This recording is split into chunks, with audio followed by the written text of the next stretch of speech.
पढ़ने से पहले आपको मॉडर्न पीरियोडिक टेबल का कॉन्सेप्ट होना चाहिए। मैं अर्ली हिस्ट्री की तरफ नहीं जा रहा। वैसे पीरियोडिक टेबल क्या था? एक ऐसा फ्रेमवर्क है जो हमें ना सिर्फ एलिमेंट्स बल्कि उनके कंपाउंड्स की प्रॉपर्टीज को और बिहेवियर को स्टडी करने में हेल्प आउट करता है। उस फ्रेमवर्क का नाम क्या था बेटा? Periodic table. अब ये जो मॉडर्न पीरियोडिक टेबल है, ये डिफरेंट प्रोसेसेस से होता हुआ आया है। सबसे पहले अर्राजी का कुछ कंट्रीब्यूशन था, फिर ड्रू ग्राइनर का कंट्रीब्यूशन आया, फिर न्यूलैंड ने उसमें एडिटिव्स किए, और उसके बाद एक मेंडलीव का पीरियोडिक टेबल आया जिसमें पीरियोडिक लॉ को एक्सप्लेन किया गया। और जो हमारा आज का पीरियोडिक टेबल है वो बेटा मोइजले के पीरियोडिक लॉ को फॉलो करता है, और उसी के तहत हमने आगे बढ़ना। तो वो क्या था? एलिमेंट्स को हमने किस तरह से अरेंज किया हुआ है? Ascending order of their atomic numbers, they will repeat their properties after regular intervals. ये जो आपका मॉडर्न पीरियोडिक टेबल है, इसमें हमने एलिमेंट्स को किस तरह से अरेंज किया हुआ है? Ascending order of their atomic numbers. इसमें जो इंपॉर्टेंट पॉइंट होता है बेटा, मोइजले का जो मॉडर्न पीरियोडिक टेबल है वर्सेस मेंडलीव का पीरियोडिक टेबल, जो कि एटॉमिक मास की बेस पे। तो उसमें क्या क्या इंप्रूवमेंट हो गई थी? एटॉमिक मास की जगह एटॉमिक नंबर से किया था अरेंज। इसके अलावा आपका आइसोटोप्स का कॉन्सेप्ट सॉल्व हो गया था। नोबल गैसेस के लिए अलग ग्रुप बना दिया गया था। एटम्स एलिमेंट्स की तरतीब को ठीक कर दिया था। और इसके अलावा आपने हर ग्रुप को टू सब ग्रुप्स में डिवाइड कर दिया था, सब ग्रुप ए एंड सब ग्रुप बी। सब ग्रुप ए को आपने नॉर्मल एलिमेंट्स का नाम दिया और सब ग्रुप बी को आपने ट्रांजिशन एलिमेंट्स का नाम दिया था। अच्छा जी, ये तो थी ये हल्की फुल्की पीछे सिर्फ बेस बनाने के लिए। ये एमडी कैट में ये चीजें शामिल नहीं है, लेकिन आपको बेस इसकी पता होनी चाहिए। अच्छा बेटा, जब मॉडर्न पीरियोडिक टेबल को आपको स्टडी करना है तो उसको आपने टू फंडामेंटल उसमें भी क्लासिफिकेशन कर कि आप उसको हॉरिजॉन्टली स्टडी करना चाहते हो या आप वर्टिकली स्टडी करना चाहते हो। तो सबसे इसी के रिलेटिव दो हिस्से में डिवाइड है, ग्रुप्स एंड पीरियड्स। आज हमें पीरियड्स के रिलेटिव बात करनी। तो बेटा मॉडर्न पीरियोडिक टेबल में जो उनको हम पीरियड्स कहते हैं। पीरियड क्या चीजें होती है? जो horizontal row left to right इनको स्टडी करते हैं। जब भी पीरियड की बात आती है लेफ्ट टू राइट इनको स्टडी करने का वे हो। बेटा पीरियड्स होते हैं, ये हमें नंबर ऑफ शेल्स के मुताबिक भी इंफॉर्मेशन देते हैं। अगर मैं कहता हूं भाई हाइड्रोजन पहले पीरियड से बिलोंग करता है, तो आप कहेंगे हाइड्रोजन के पास जब हम एटम ड्रा करेंगे उसमें नंबर ऑफ शेल्स कितने होंगे? 1। मैं कहता हूं लिथियम सेकंड पीरियड से बिलोंग करता है, तो जब लिथियम का आप एटम ड्रा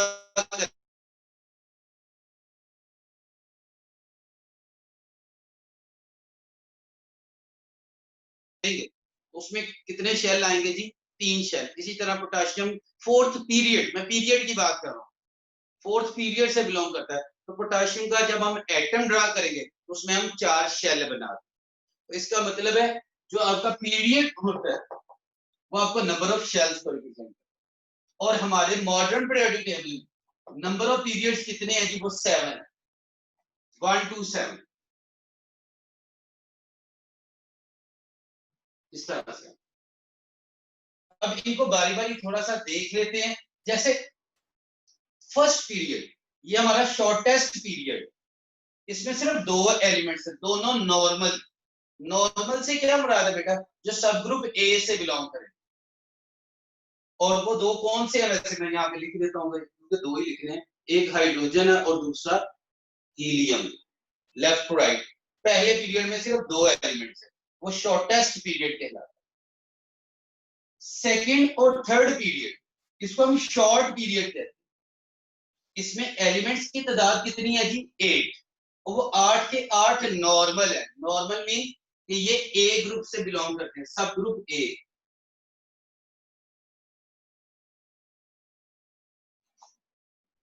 अच्छा बेटा, एक चीज इसमें जो याद रखने वाली है, जितने टोटल एलिमेंट्स होंगे टोटल, उतने एलिमेंट्स के बाद रेपिटेशन होंगे। मीन के सेकंड और थर्ड पीरियड में 8 एलिमेंट्स, तो इसमें जो रेपिटेशन ऑफ प्रॉपर्टीज होगी वो आफ्टर 8 एलिमेंट। कि लिथियम के बाद सोडियम 8वां ऐसा एलिमेंट होगा जिसकी प्रॉपर्टी लिथियम से मिलती हो। बेरिलियम के बाद मैग्नीशियम 8वां एलिमेंट ऐसा होगा जिसकी प्रॉपर्टी बेरिलियम से मिलती होंगी। बोरॉन के बाद एल्यूमिनियम 8वां एलिमेंट ऐसा होगा जिसकी प्रॉपर्टीज बोरॉन से मिलती है। कार्बन के बाद सिलिकॉन 8वां एलिमेंट होगा जिसकी प्रॉपर्टीज कार्बन से मिलती है। तो इसमें repetition of properties after 8 element. उसके बाद है बेटा 4th एंड 5th पीरियड, इनको हम लॉन्ग पीरियड भी बोलते हैं। इनमें टोटल एलिमेंट्स की तादाद वो 18 हो। तो एक चीज तो confirm, repetition of properties after 18th element.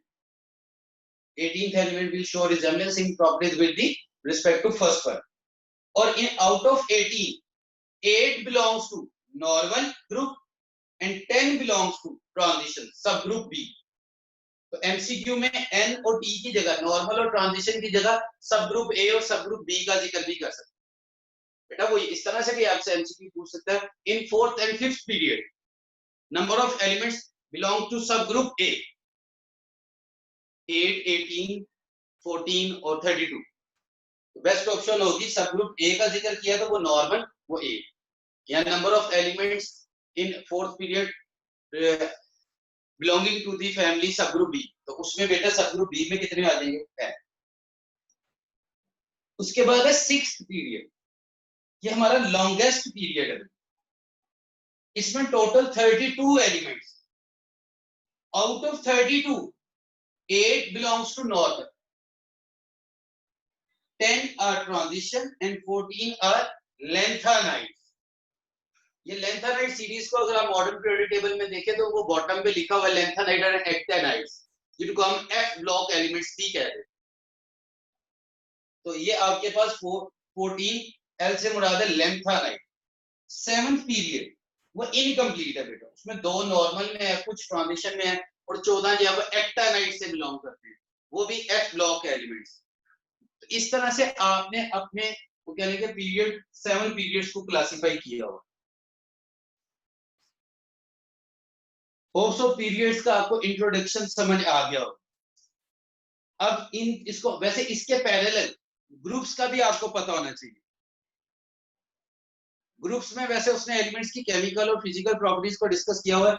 General में इसके रिलेटिव भी बता देता हूं कि 2 सब ग्रुप्स में डिवीजन है, सब ग्रुप ए एंड सब ग्रुप बी।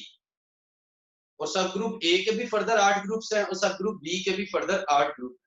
हम ज्यादातर सब ग्रुप ए को डिस्कस करते हैं, जिसको हम नॉर्मल और टिपिकल एलिमेंट्स भी बोलते हैं, और ये टॉप टू बॉटम इनको स्टडी करते हैं। और जो ग्रुप नंबर होता है वो नंबर ऑफ वैलेंस इलेक्ट्रॉन्स को रिप्रेजेंट करता है। ये नंबर ऑफ शेल्स को रिप्रेजेंट करता था, वो नंबर ऑफ वैलेंस इलेक्ट्रॉन्स को रिप्रेजेंट करता है। तो ग्रुप्स और पीरियड ये दोनों पैरेलल चीजें चलती हैं। जब किसी भी चीज की हम फिजिकल प्रॉपर्टीज को डिस्क्राइब कर रहे होते हैं ये केमिकल, तो हम उसको ग्रुप के रिलेटिव भी एक्सप्लेन करेंगे और पीरियड के रिलेटिव भी एक्सप्लेन करेंगे। अब कुछ टर्म्स को उसने एक्सप्लेन किया, ये फर्स्ट ईयर वाली टर्म्स है। सबसे पहले एटॉमिक रेडियस। अब इसकी कोई टिपिकल डेफिनेशन की तरफ नहीं जाना। Atomic radius, radius of an atom. और कैसे डिटरमिन करते थे, अगर आपको याद हो, 2 एक जैसे एटम्स लेते थे, दोनों को पास लाते थे, दोनों के न्यूक्लियाई के दरमियान जो टोटल डिस्टेंस होता था उसका हम हाफ कर लेते थे, तो उसको हम कोवलेंट रेडियस या एटॉमिक रेडियस भी कहते हैं। तो ये सबसे पहले तो atomic radius, radius of an radius of an atom. अगर हम एटम को स्फेरिकल या सर्कुलर कंसीडर कर लें तो न्यूक्लियस से ये जो वैलेंस शेल तक का डिस्टेंस है इसको हम रेडियस बोलते हैं। बेटा ये 2 चीजों पे डिपेंड करता है, एक न्यूक्लियर चार्ज और दूसरा शील्डिंग इफेक्ट। न्यूक्लियर चार्ज ये इनवर्सली प्रोपोर्शनल होगा एटॉमिक रेडियस के।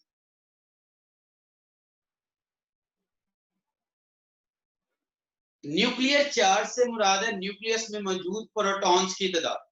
बेटा जितना न्यूक्लियर चार्ज ज्यादा होगा इसका मतलब है न्यूक्लियस की इलेक्ट्रॉन्स के ऊपर अट्रैक्शन उतनी ज्यादा, तो साइज उतना कम होता जाएगा। तो साइज कम यानी कि न्यूक्लियर चार्ज ज्यादा, साइज कम, इनवर्सली रिलेटेड। दूसरी टर्म मैंने लिखी है शील्डिंग इफेक्ट, इसको आप स्क्रीनिंग इफेक्ट भी बोलते थे। ये बेटा इनर इलेक्ट्रॉन्स की रिपल्शन होती है जो फोर्स ऑफ अट्रैक्शन को डिक्रीज कर देती है between nucleus and valence electron. तो जैसे जैसे शील्डिंग इफेक्ट बढ़ता जाएगा, न्यूक्लियस और वैलेंस इलेक्ट्रॉन के दरमियान डिस्टेंस बढ़ता जाएगा, तो एटॉमिक साइज बढ़ता जाएगा। तो ये शील्डिंग इफेक्ट ये डायरेक्टली प्रोपोर्शनल था एटॉमिक साइज के या रेडियस। शील्डिंग इफेक्ट को हम स्क्रीनिंग इफेक्ट भी बोल देते हैं। उसके बाद इसके ट्रेंड्स, अगर आपको ये डिपेंडेंस समझ आ गई है तो ट्रेंड को एक्सप्लेन करना कोई मुश्किल बात नहीं होती। ट्रेंड्स में क्या है, ग्रुप की बात करें अगर आप, तो ग्रुप में हम टॉप टू बॉटम मूव करते हैं। तो जब हम टॉप टू बॉटम बेटा मूव करेंगे तो क्या होगा, शील्डिंग इफेक्ट बढ़ता है, इनर इलेक्ट्रॉन बढ़ते हैं, साइज भी बढ़ेगा। Top to bottom increase, shell बढ़ते जाती है। लेफ्ट टू राइट बात करें, शेल सेम रहती है, ठीक है, left to right period same रहेगा तो नंबर ऑफ शेल सेम रहेगी। तो बेटा नंबर ऑफ शेल सेम, लेकिन न्यूक्लियर चार्ज बढ़ता है।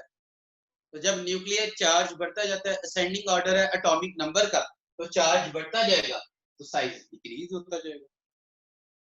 फिर इसको अगर आप ग्राफिकली एक्सप्लेन करना चाहते हैं, ग्रुप में मैंने कहा टॉप टू बॉटम इंक्रीज। अच्छा बेटा एक चीज ध्यान में रखना, ग्राफ जब भी ग्रुप के रिलेटिव आए तो एक्स एक्सिस पे कोशिश करें, ज्यादा बेहतर होगा पीरियड नंबर लिखना रेदर देन एटॉमिक नंबर, क्योंकि जब हम ग्रुप में टॉप टू बॉटम मूव करते हैं तो पीरियड नंबर बढ़ रहा होता है। अच्छा ये वाला, ये सेकेंड पीरियड है, ये थर्ड पीरियड है, ये पोटेशियम फोर्थ पीरियड से, रुबिडियम फिफ्थ पीरियड से, ये सिक्स्थ पीरियड से। तो ये यहाँ पे फर्स्ट पीरियड वो हाइड्रोजन होता है। तो ये लेफ्ट, ये एक्स एक्सिस पे आपने पीरियड नंबर, और जब आप पीरियड में डिस्कस कर रहे हो, पीरियड का कोई ग्राफ आ गया, तो बेटा आपने एक्स एक्सिस पे एटॉमिक नंबर लिखना, क्योंकि जब हम पीरियड में मूव करते हैं तो एटॉमिक नंबर रेगुलर इंक्रीज होता है। तो देखिए 11 12 13 इस तरह से वो आपको एमसीक्यू दे सकता है कि in period if we take आपके पास कोई भी value, atomic size, ionisation energy, melting and boiling point along y axis, then what will be on x axis, either atomic number, atomic mass, period number or anything else। तो आपने उसमें देखना भी बेटा एटॉमिक नंबर को। तो ये graph जब आप बनाएं तो इनमें x एक्सिस और y एक्सिस पे हम रेडियस को डिस्कस कर रहे हैं तो y एक्सिस पे साइज है, ग्रुप में यहाँ पे पीरियड नंबर, पीरियड में यहाँ पे एटॉमिक, तो top to bottom increase simple, और लेफ्ट टू राइट डिक्रीज। देखिए ना बेटा, अगर आप पीरियड की बात पीरियोडिक टेबल में देखें तो ये सोडियम है, यहाँ पे मैग्नीशियम है, यहाँ पे एल्यूमिनियम है, यहाँ पे सिलिकॉन, फिर फास्ट, तो ये लेफ्ट टू राइट, तो लेफ्ट टू राइट डिक्रीज।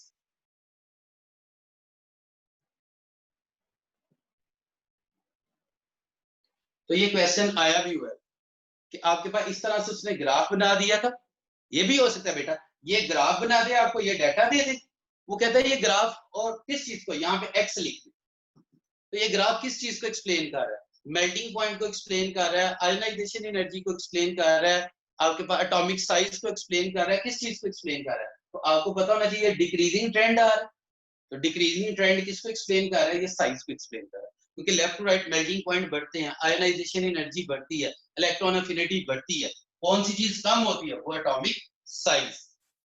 तो बेटा यहाँ पे ये जो आपके पास एमसीक्यूज यहाँ पे बनेंगे वो इसी तरह से बनेंगे, आपको कोई ग्राफ दे देगा, उसमें से एक्स एक्सिस वाली वैल्यू पूछ लेगा या वाई एक्सिस का ट्रेंड पूछ लेगा, या वो पूछ लेगा कि इसमें कौन सा एलिमेंट कहाँ पे मौजूद, एक्स वाई जी कर। तो इन ग्राफ्स को बड़े अच्छे से समझना, ये मैंने एक थर्ड पीरियड का ग्राफ बनाया है और ये डिक्रीजिंग ट्रेंड है, तो ये एटॉमिक रेडियस के रिलेटिव। अगर यही graph melting point boiling point के रिलेटिव होता, आयोनाइजेशन एनर्जी के रिलेटिव होता, वो शायद इंक्रीजिंग ट्रेंड बनता, वो आगे चल के उन टर्म्स को कंपेयर कर ले। फिर बेटा एक टर्म आ जाती है आयनिक रेडियस, नाम से ही जाहिर है रेडियस ऑफ एन आयन। अब बेटा आयन दो तरह का होता है, एक कैटायन और एक एनायन। कैटायन कैसे बनता है, लूज ऑफ इलेक्ट्रॉन, एनायन कैसे बनता है, गेन ऑफ इलेक्ट्रॉन।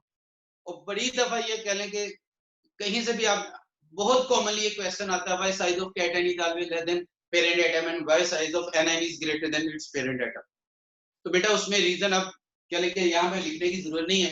कैटायन में दो रीजन होगी, एक तो most probably valence shell remove हो जाता था, दूसरा इलेक्ट्रॉन टू प्रोटॉन रेशियो इस तरह से डिस्टर्ब होती थी कि न्यूक्लियर चार्ज बढ़ जाता है, क्योंकि इलेक्ट्रॉन रिमूव हुआ है तो प्रोटॉन तो उतने ही है, इसका मतलब है प्रोटॉन जो है वो ज्यादा हो गए, पहले 11-11 थे अब 11-10 हो गए, इसका मतलब है प्रोटॉन ज्यादा हो गए। तो इस वजह से बेटा न्यूक्लियर की अट्रैक्शन ज्यादा हो जाती है और एटॉमिक साइज कम हो जाता है।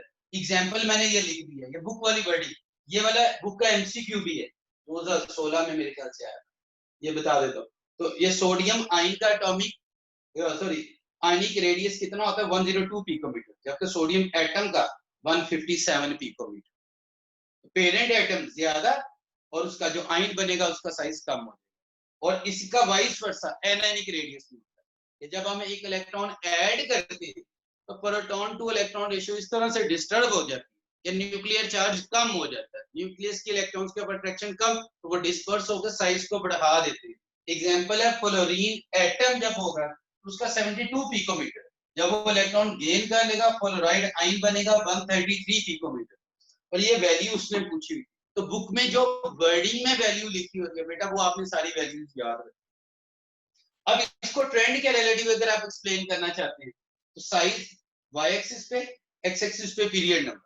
तो अगर आप देखें टॉप टू बॉटम हमने देखा था क्या हो रहा है इंक्रीज, तो अगर यहाँ पे देखें जो भी कैटायन है अपने पेरेंट एटम से उसका साइज छोटा है, लिथियम जो है आयन छोटा है लिथियम एटम, सोडियम आयन छोटा है सोडियम एटम से, पोटेशियम आयन छोटा है पोटेशियम एटम, क्योंकि कैटायन का साइज स्मॉलर होगा। तो इसको ऐसे भी कह सकता था कि भाई ऊपर कुछ नहीं मेंशन करता, यहाँ पे लिख देता ये एक्स है ये वाई है, इन दोनों में से कौन कैटायन को एक्सप्लेन कर रहा है, ये सारे खत्म कर रहे।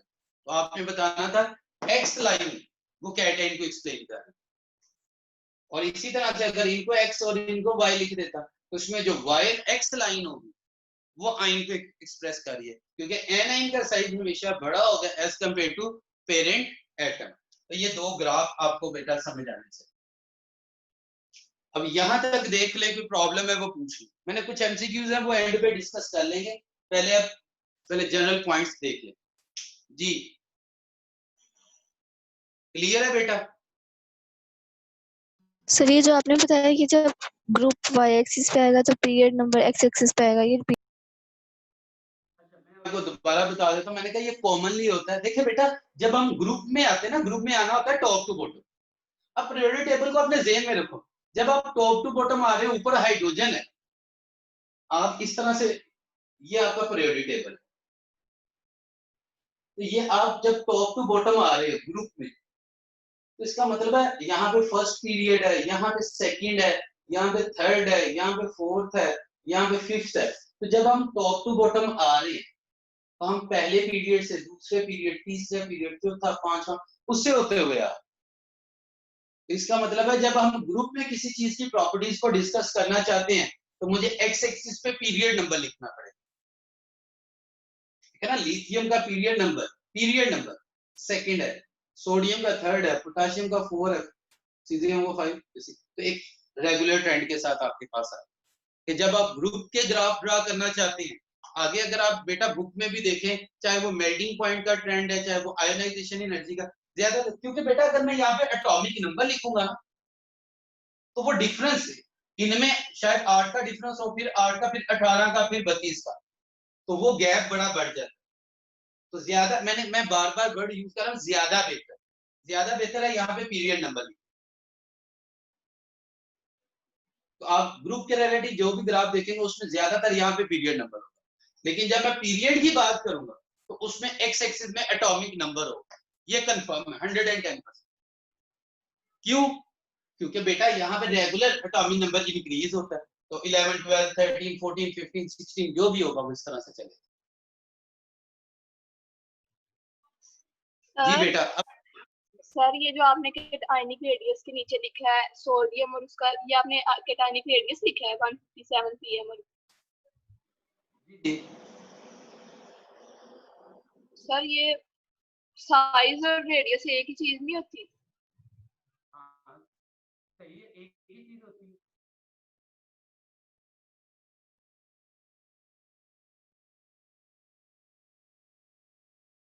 आपको बेटा कहाँ पे प्रॉब्लम, इस वैल्यू में प्रॉब्लम है, क्या कहना चाह रहे हैं? जी सर, ये वैल्यू में मुझे प्रॉब्लम। बेटा ये कुछ बुक्स में डिफरेंट, आप जो अप टू डेट बुक है वो वाली वैल्यू यूज कर। मेरे पास जो बुक थी उसमें 157 और मेरे ख्याल से वही अप टू डेटेड जो है वो बुक थी। आपकी बुक में कितनी है? सर इसकी 186 है और उसकी जो है ना वो 95 है सोडियम आयन की। वो वाली वैल्यू जो अपडेटेड वैल्यू है ना बेटा वो यूज कर। Okay sir. बात समझ आ रही है? जो अपडेटेड में बस इसकी वन जरा मुझे बता दें। सर 186 और 95। सर वैसे हम कौन सी यूज करें? ठीक है, तो बेटा जो अपडेटेड वैल्यू है वो यूज कर।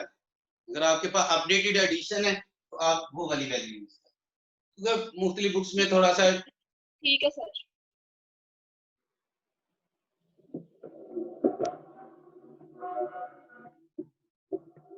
बेटा आगे आपके पास टर्म है, मैं जरा यूनिट्स के मुताबिक चल रहा हूँ जो यूनिट में उसने दिए हुए टॉपिक्स। आगे एक टर्म है जी मेल्टिंग एंड बॉइलिंग पॉइंट। अच्छा, मेल्टिंग एंड बॉइलिंग पॉइंट को स्टडी करने के लिए बेटा आपको इस टॉपिक को दो हिस्सों में डिवाइड कर लेना चाहिए। एक, और उसमें फर्स्ट ए से लेके फोर्थ ए तक, और इसमें ज्यादातर एलिमेंट्स वो मेटल्स है, ज्यादातर मोस्टली मेटल्स। तो हम मेटल्स के रिलेटेड चीजों को देखें। मैंने वर्ड मोस्टली मेटल्स नहीं लिखा सारा, क्योंकि कार्बन आप कह देते हैं सब नॉन मेटल है, मैंने मोस्टली मेटल। और 5A से 7A तक ये नॉन मेटल। तो हम ऐसे भी कह सकते हैं कि जब हमने मेल्टिंग एंड बॉइलिंग पॉइंट को स्टडी करना है तो मेटल्स वर्सेस नॉन मेटल्स के मेल्टिंग एंड बॉइलिंग पॉइंट को स्टडी करें। अब इसमें बेटा मेल्टिंग एंड बॉइलिंग पॉइंट एक फिजिकल प्रॉपर्टी है, अब इनकी डेफिनेशन तो आपको पता है बेटा। बॉइलिंग पॉइंट क्या होता था, जिसमें internal vapour pressure external equal हो जाता था। और आपके पास मेल्टिंग पॉइंट क्या होता था, जहां पे आपके पास जो है वो लिक्विड मेल्ट करना शुरू हो जाता था एट कांस्टेंट टेंपरेचर। मैं ट्रेंड्स की बात करने लगा हूं बेटा। फर्स्ट ए से लेकर फोर्थ ए तक अगर ग्रुप की बात की जाए, टॉप टू बॉटम, जब हम टॉप टू बॉटम आते हैं, अब जेन में रखें हम मेटल्स का जिक्र करें। और मेटल में बेटा बाइंडिंग फोर्सेस मेटेलिक बॉन्ड होता है, जो उसके न्यूक्लियस और वैलेंस इलेक्ट्रॉन के दरमियान अट्रैक्शन। तो जब हम मेटल्स में टॉप टू बॉटम आएंगे, पहली बात मेटल्स में कौन सी फोर्सेस उनके मेल्टिंग एंड बॉइलिंग पॉइंट को रिलेट करती है, तो याद रख लें मेटेलिक बॉन्ड, जो एक मैक्रोस्कोपिक प्रॉपर्टी। तो इसलिए इनके melting and boiling point normally बहुत ज्यादा हाई होते हैं। अब बात करते हैं टॉप टू बॉटम। जब हम टॉप टू बॉटम आते हैं साइज बढ़ता है, न्यूक्लियस की वैलेंस इलेक्ट्रॉन के ऊपर अट्रैक्शन कम होती है, हम कहते हैं मेटेलिक बॉन्ड या बाइंडिंग फोर्सेस वीक होना शुरू होती है। तो टॉप टू बॉटम मेटल्स के case melting and boiling point decrease होगा। टॉप टू बॉटम मेटल्स के case melting and boiling point decrease होगा। नो डाउट कुछ जगहों पे एक्सेप्शनल केसेस भी आ जाते हैं, जैसे सेकंड ए में बेटा क्या है, मैग्नीशियम, अगर मैं बात करूं कैल्शियम, स्ट्रॉन्शियम, बेरियम, होना तो क्या चाहिए, ये ट्रेंड होना चाहिए, बट एक्चुअली क्या होता है, कैल्शियम, स्ट्रॉन्शियम, बेरियम और मैग्नीशियम सबसे एंड पे आ रहा है। इसका सबसे कम मेल्टिंग पॉइंट की जब मैं बात कि टॉप टू बॉटम हमने क्या सची बाइंडिंग फोर्सेस वीक होती जाती है, तो normally top to bottom melting and boiling point क्या होना चाहिए, डिक्रीज होना चाहिए। तो जनरली ऐसी ये बात सच है, लेकिन मैग्नीशियम में एक्सेप्शनल केस होता है, इसका मेल्टिंग पॉइंट कम होके सबसे कम हो जाता है, वो 649 होता है, वो सबसे कम हो जाता है बेटा। क्योंकि मेल्टिंग पॉइंट में दो चीजें आ जाती, एक बाइंडिंग फोर्सेस और दूसरा उनका स्ट्रक्चर। अगर आप थोड़ी डिटेल इसको, वैसे डिटेल में पढ़ने की जरूरत नहीं है, अगर डिटेल में बताऊं तो जो मैग्नीशियम होता है इसका बेटा हेक्सागोनल स्ट्रक्चर होता है, और हेक्सागोनल में जरा एटम दूर दूर होते हैं, बाइंडिंग फोर्सेस वीक हो जाती है। जिसकी वजह से उसका मेल्टिंग पॉइंट जो है वो अनएक्सपेक्टेडली कम हो जाए ड्यू टू इट्स स्ट्रक्चर।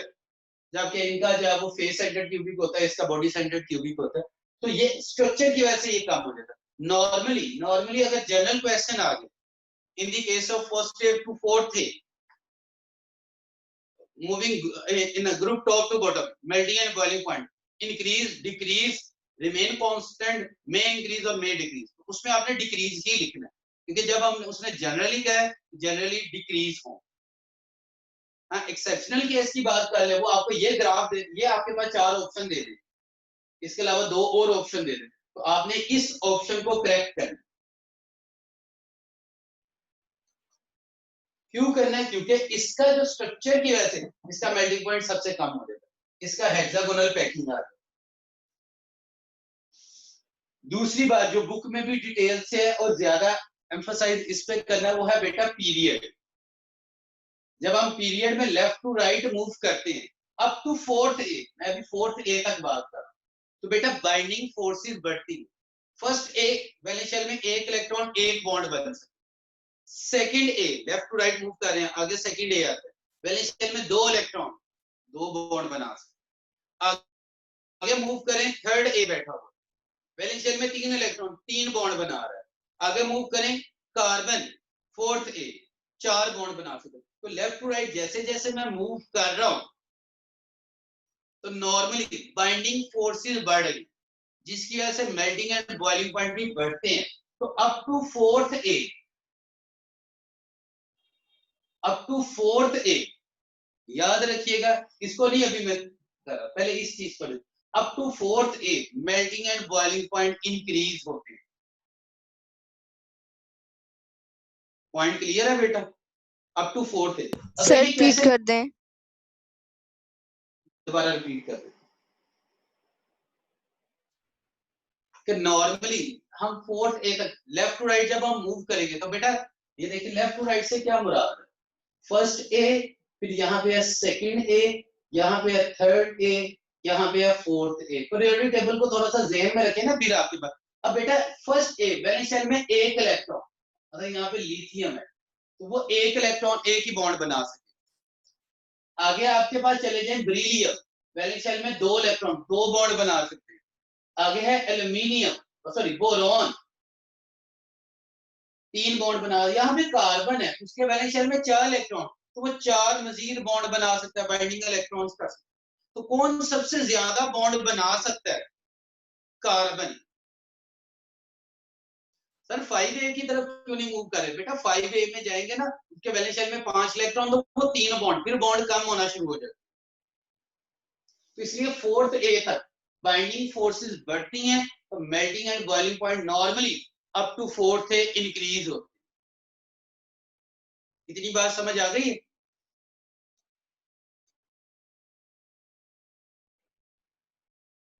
जी बेटा समझ आई है तो फिर मैं क्वेश्चन आपसे पूछता हूँ। Yes sir. फोर्थ ग्रुप में जो हो गए वो तो कोवलेंट बॉन्ड्स बनाएंगे ना, तो वो तो मेटालिक बॉन्ड से वीक नहीं होते। बेटा मैंने शुरू में एक बात कही थी, वो मेटालिक बॉन्ड आपस में मेटल्स का, मैंने इसलिए कहा था मोस्टली मेटल, तो covalent bond is much stronger. यहाँ पे अगर आप उसमें स्ट्रक्चर की बात भी आ जाती है। कार्बन में अगर आप देखें ना, कार्बन की 2 एलोट्रोपिक फॉर्म आपने स्टडी की है, एक डायमंड है एक ग्रेफाइट है।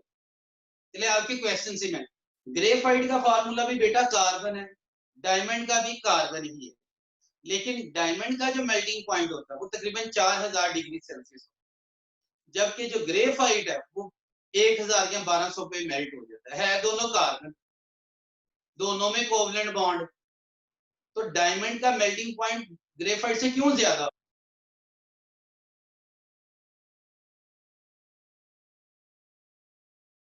क्वेश्चन समझ आया कि नहीं? स्ट्रक्चर की वजह से डायमंड का स्ट्रक्चर स्ट्रक्चर बेटा डायमंड में आपने पढ़ा हुआ है sp3 हाइब्रिडाइजेशन होती है, कंपैक्ट पैकिंग हो जाती है, फेस सेंटर्ड क्यूबिक स्ट्रक्चर बन जाता है। ग्रेफाइट में हेक्सागोनल लूज पैकिंग है, तो दोनों में कोवलेंट बॉन्ड। बेटा कोवलेंट बॉन्ड कैसा बने, उसकी बॉन्ड लेंथ बहुत कम है या बहुत ज्यादा, वो भी डिपेंड कर रहा है। इसी तरह से हम जनरल नहीं ये कह सकते। देखिए ना बेटा, अब NaCl, मैं आपको एक सिंपल सी एग्जांपल से बताने लगा, हम जब ये आप जनरल बातों को स्पेसिफिक पॉइंट पे ले आते, अगर आपसे नॉर्मली पूछा जाए भाई आयनिक बॉन्ड ज्यादा स्ट्रांग होगा या कोवलेंट, तो विदाउट एनी हेजिटेशन नॉर्मली हम कह देते हैं सर आयनिक बॉन्ड बहुत ज्यादा स्ट्रांग है, और ये बात ठीक है। लेकिन बेटा अब हम किस एग्जाम्पल को स्टडी कर रहे हैं उस पर बहुत ज्यादा इम्पैक्ट है। NaCl, इसमें आयनिक बॉन्ड है, इसका मेल्टिंग पॉइंट क्या होता है? NaCl ionic bond melting point क्या है? 800 degree Celsius. Diamond covalent bond melting point क्या है? 4000 डिग्री सेल्सियस। मेरी बात समझ आ रही है कि आप किन एलिमेंट्स के दरमियान बॉन्ड को डिस्कस कर रहे हैं, ये भी बड़ी चीज मैटर कर रही है। तो ये बात कह देना sir metallic bond is stronger than covalent bond, ये जनरल हद तक तो ठीक हो जाता है, लेकिन अब हम डिस्कस कर रहे हैं कार्बन को। तो कार्बन में sp3 हाइब्रिडाइजेशन, तो जिसकी वजह से उसका बॉन्ड आपके पास बहुत ज्यादा स्ट्रॉन्ग हो जाए। क्लियर हो रहा है पॉइंट? जी सर। अगर मैं आपसे इस तरह QRSTV जो भी आपके पास लिखे बेटा, इसमें से वो कहता है कौन सा आपके पास अल्फाबेट सिलिकॉन को एक्सप्लेन कर,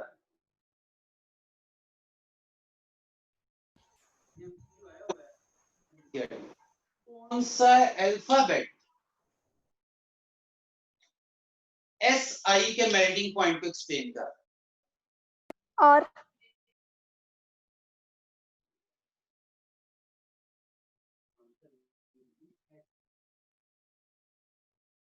कौन बेटा फोर्थ ग्रुप से है, तो फोर्थ ग्रुप वाले को मैक्सिमम पे लेके जाना है। पॉइंट समझ आएगा?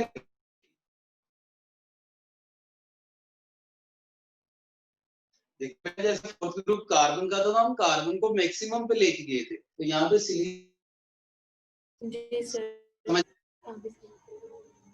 जी सर आगे समझ। अच्छी बातें थी मेटल्स के रिलेटेड। अब आ जाए फिफ्थ ए टू सेवंथ ए।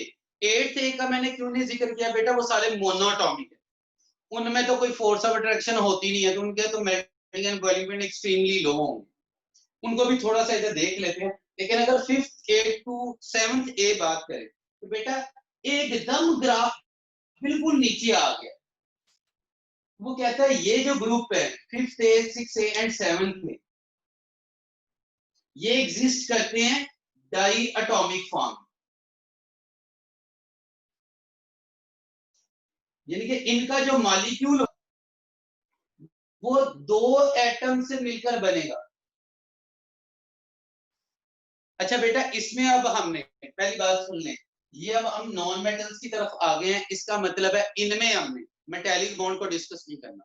इनमें जो चीज रिस्पॉन्सिबल होती है वो होती है इंटरमॉलिक्यूलर फोर्स, जो उनके मेल्टिंग एंड बॉइलिंग पॉइंट को एक्सप्लेन कर रहे हैं। और यहाँ पे लंदन फोर्सेस का जिक्र है, और इंटरमॉलिक्यूलर फोर्सेस जो है वो डिपेंड कर रही होती है साइज पे। तो जब ये डाई एटॉमिक मॉलिक्यूल है, यानी कि एक मॉलिक्यूल दो एटम से मिलकर बना है, तो साइज एक्सट्रीमली स्मॉल हो जाए। तो जब साइज बहुत छोटा होगा तो इसमें इंटरमॉलिक्यूलर इंटरेक्शन भी बहुत वीक होंगे, तो इनके melting and boiling point extremely low होंगे। ये गैसेस की फॉर्म में होते हैं, N2 गैस है, O2 गैस है, F2 गैस है। तो उसकी रीजन आपको समझ आ रही होगी बेटा कि जब हम fifth A to seventh A move करते हैं तो ये डाई एटॉमिक फॉर्म में होते हैं, और इनके आपके पास साइज बहुत छोटा, तो इनमें लंदन फोर्सेस वेरी वीक, इनके melting and boiling point extremely low. तो अगर हम इनमें टॉप टू बॉटम बात करें तो टॉप टू बॉटम साइज बढ़ेगा, साइज बढ़ेगा, पोलराइजेबिलिटी बढ़ेगी, इंटरमॉलिक्यूलर फोर्सेस इंक्रीज होंगी, melting and boiling point increase होंगे। तो यहाँ पे melting point and boiling point वो इंक्रीज होंगे। इसीलिए अगर आपने देखा हो फ्लोरीन गैस है, ये भी गैस है, लेकिन ब्रोमीन ये लिक्विड था, इंटरमॉलिक्यूलर फोर्स, आयोडीन सॉलिड हो जाए। बुक में इनके लिखे भी हुए हैं, इसका तकरीबन -184 डिग्री सेल्सियस और ये +186 डिग्री सेल्सियस। वैल्यू जरा बुक से जो है वो कंफर्म कर लीजिएगा। तो ये माइनस में है, ये प्लस में है। रीजन क्या है कि top to bottom size increase, polarisability increase, intermolecular forces increase और मेल्टिंग पॉइंट भी इंक्रीज। जी बेटा, मेल्टिंग एंड बॉइलिंग पॉइंट में कोई क्वेश्चन है वो पूछ लें, फिर आगे चलते हैं। सर ये जो आपने मैग्नीशियम कैल्शियम के रिलेटिव बताया था ना, ये एक बार रिपीट कर दें। मैग्नीशियम कैल्शियम के रिलेटिव अगर आप बुक में ग्राफ देखें ना, मैं कह रहा हूँ नॉर्मली क्या होता है बेटा, generally top to bottom metals के केस में मेटेलिक बॉन्ड वीक होता है तो नॉर्मली क्या होता है, melting and boiling point decrease होता है। मेल्टिंग नॉर्मली ये ट्रेंड होता है। यहाँ पे मैग्नीशियम नॉर्मली क्या होना चाहिए था, अगर मैं कहता वो इस तरह से होना चाहिए, मैग्नीशियम में उसके बाद कैल्शियम, स्ट्रोंशियम, बेरियम, नॉर्मली ऐसा होना चाहिए। लेकिन एक्चुअली ग्राफ कैसा है बेटा, तो ऐसा है।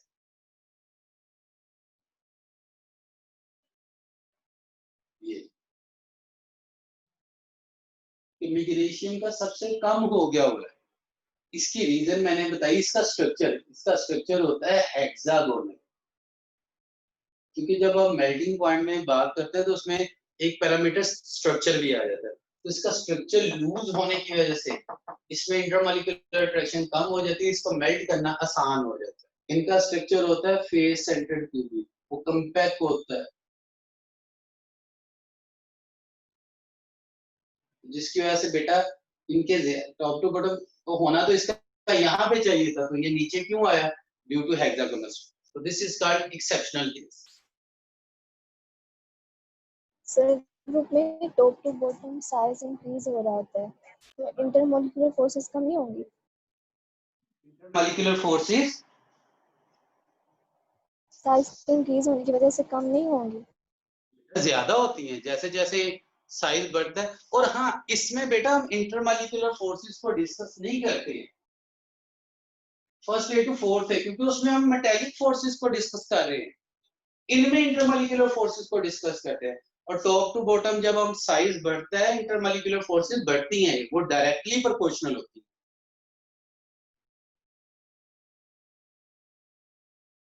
ठीक है, ये सर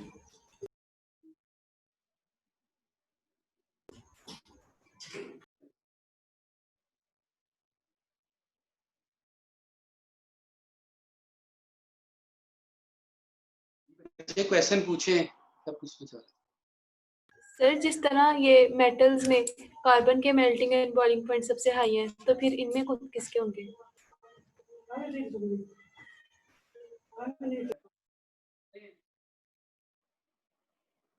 तो सबके बहुत नैरो आपके पास चेंज होगी ना, सारे डायटोमिक गैसेस हैं, साइज छोटा होता जा रहा है, एक्सट्रीमली स्मॉल होता जा रहा है। इनमें अगर आपके पास चारों में से पूछता है तो आप कहेंगे आयोडीन का मेल्टिंग एंड बॉइलिंग पॉइंट, क्योंकि इसमें जो बॉटम पे होगा उसका एटॉमिक साइज सबसे बड़ा होगा, उसका मेल्टिंग पॉइंट सबसे ज्यादा होगा। अगर आपको चार ऑप्शन दे देता है फ्लोरीन, क्लोरीन, ब्रोमीन, आयोडीन में से किसका मेल्टिंग पॉइंट सबसे ज्यादा है, तो आप उसमें आयोडीन कह देंगे।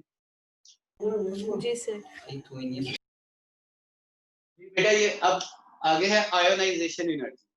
ये सारी चीजें आपने पहले पढ़ी हुई है, मैं अब इनकी पर्टिकुलर डिटेल में नहीं जाऊंगा। अगर आपको याद हो, ionisation energy minimum amount of energy, ये एक minimum energy required to remove an electron from the outermost shell of an isolated gaseous atom। तो यहाँ पे हम सोडियम की बात करते हैं, गैसियस एटम लेते हैं, उसमें से एक इलेक्ट्रॉन को हम रिमूव करते थे, तो ये जो डेल्टा एच आता था ये आयोनाइजेशन एनर्जी, और इसकी वैल्यू है 496 किलोजूल पर मोल।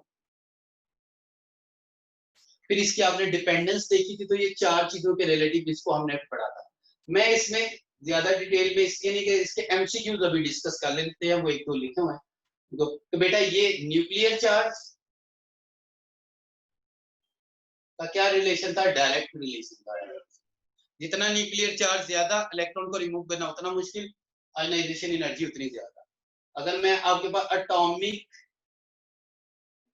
साइज की बात करूं तो आयनाइजेशन एनर्जी इनवर्सली प्रोपोर्शनल, जितना साइज बढ़ता जाएगा इलेक्ट्रॉन को रिमूव करना आसान, कम आयनाइजेशन एनर्जी रिक्वायर्ड। तीसरा टर्म आपके पास शील्डिंग इफेक्ट।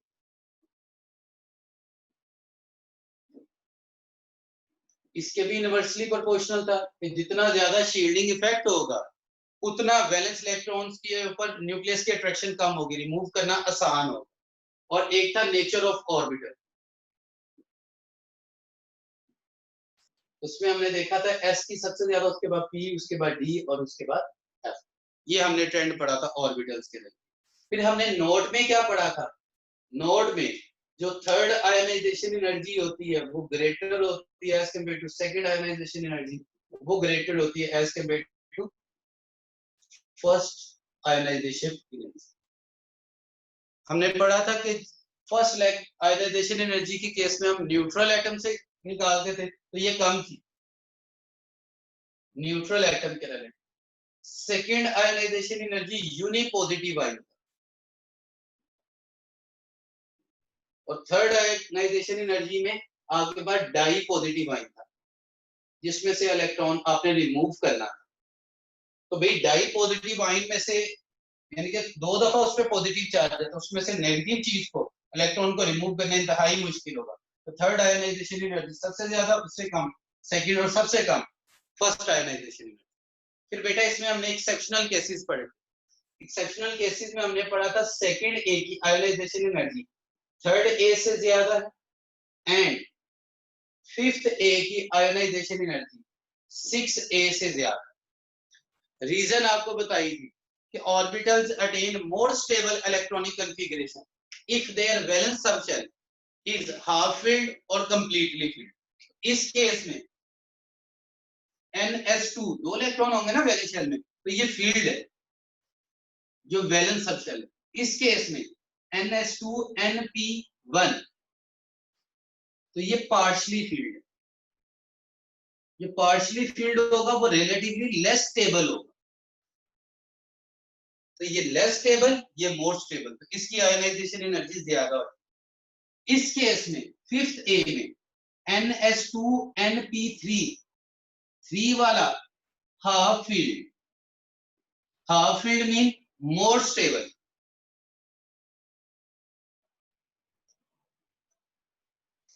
फील्ड भी मोर स्टेबल। जो पार्शली फील्ड होता है वो लेस स्टेबल। इसी तरह से ये 6a ns2 np4, 4 का मतलब पार्शली फील्ड, तो पार्शली फील्ड बताया है अभी कि वो लेस स्टेबल। इस वजह से फिफ्थ ए की आयोनाइजेशन एनर्जी 6a से ज्यादा होगी और सेकंड ए की आयोनाइजेशन एनर्जी थर्ड ए से ज्यादा होगी। ये कुछ फंडामेंटल पॉइंट्स थे जो आपको पता होने चाहिए। फिर हाँ, इसमें एक आपके पास ग्राफ है, वो मैंने पहले भी बताया था, दोबारा बता देता हूं। अगर ग्राफ की बात की जाए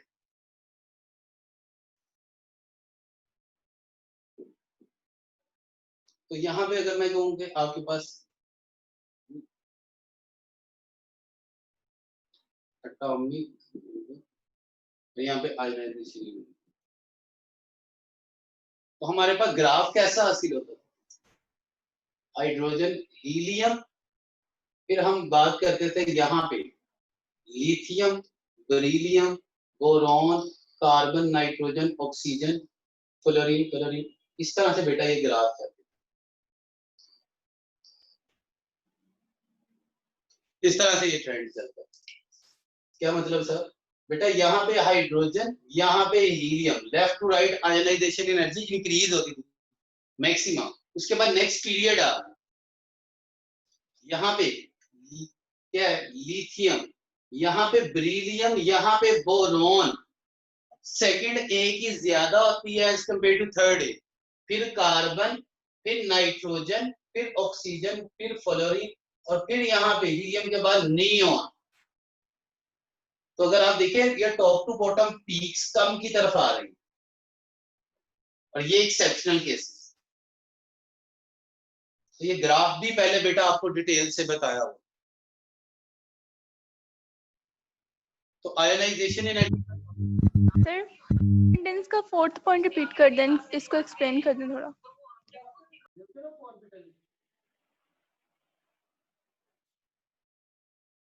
पॉइंट को बेटा जी सर। बताया था एस साइज सबसे छोटा ऑर्बिटल होगा, तो जो सबसे छोटा ऑर्बिटल होगा उसमें से इलेक्ट्रॉन को रिमूव करना वो सबसे मुश्किल होगा। बेटा एस के ऊपर बी ने आना, उसके ऊपर डी ने आना, उसके ऊपर एफ ने आना। तो इसका मतलब है जो सबसे छोटा, वो सबसे अंदर, जो न्यूक्लियस के सबसे करीब होगा वो एस वाला होगा। तो एस से इलेक्ट्रॉन को रिमूव करना सबसे मुश्किल, तो एस की आयोनाइजेशन एनर्जी आपके पास सबसे ज्यादा होगी for a particular shell, for a particular shell. Clear हो रहा है पॉइंट? जी सर। सर सोडियम जो होता है उसकी लास्ट इलेक्ट्रॉन एस शेल में होता है ना, तो उसकी लोअर आयोनाइजेशन एनर्जी होगी तो ज्यादा। देखिए ना, अब मैंने एक लाइन एंड पे बोली है फॉर अ पर्टिकुलर शेल, ठीक है, फॉर अ पर्टिकुलर शेल। आप एक 2s 2p का कंपैरिजन करें, तो किस में से इलेक्ट्रॉन को रिमूव करना मुश्किल हो? 2s। ये आउटर होगा, ये इनर होगा। अगर मैं कहता हूं 1s 2s 3s 4s, इसमें से इलेक्ट्रॉन, अब तो सारे s ही हैं, तो क्या सबकी आयोनाइजेशन एनर्जी सेम होगी या डिफरेंट होगी? डिफरेंट होगी। सबसे ज्यादा होगी 1s की। नेचर तो सेम है सबकी। तो बेटा शेल डिफरेंट है, ये पहला शेल है, ये दूसरा शेल है, ये तीसरा शेल है, ये चौथा शेल है, ये फर्स्ट शेल है, और ये फोर्थ शेल है। अब अगर आप कंपैरिजन करते हैं सर 5s और 3p, किसमें से इलेक्ट्रॉन को निकालना आसान है? किसकी आयोनाइजेशन एनर्जी? 5s। आपने कहा इसके, बेटा ये उस वक्त है जब एक ही शेल से बिलोंग करे, ठीक है जी? जी सर समझ आ गई। तो बेटा आज के रिलेटेड यही काम था। अच्छा चले, मैंने ये कुछ एमसीक्यूज हैं, ये मैं आपको वर्बली पूछना चाहता हूँ। सर 5s और 3p में से 3p की आयोनाइजेशन एनर्जी ज्यादा होगी। तो बच्चे ने बताया, आप मुझे बताए ना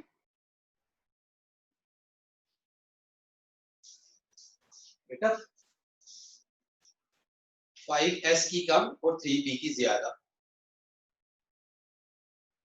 अब बेटा वो पांचवा शेल चला गया ना, उसमें से तो इलेक्ट्रॉन रिमूव करना इंतहाई आसान हो जाएगा, और तीसरे में से इलेक्ट्रॉन को रिमूव करना निस्बतन मुश्किल हो जाएगा। Yes sir, clear.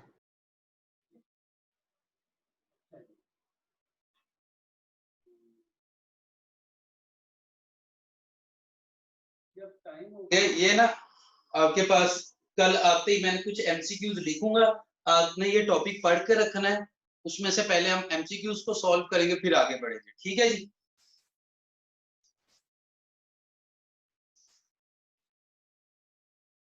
इन टॉपिक्स में से कोई बात पूछनी है वो पूछिए।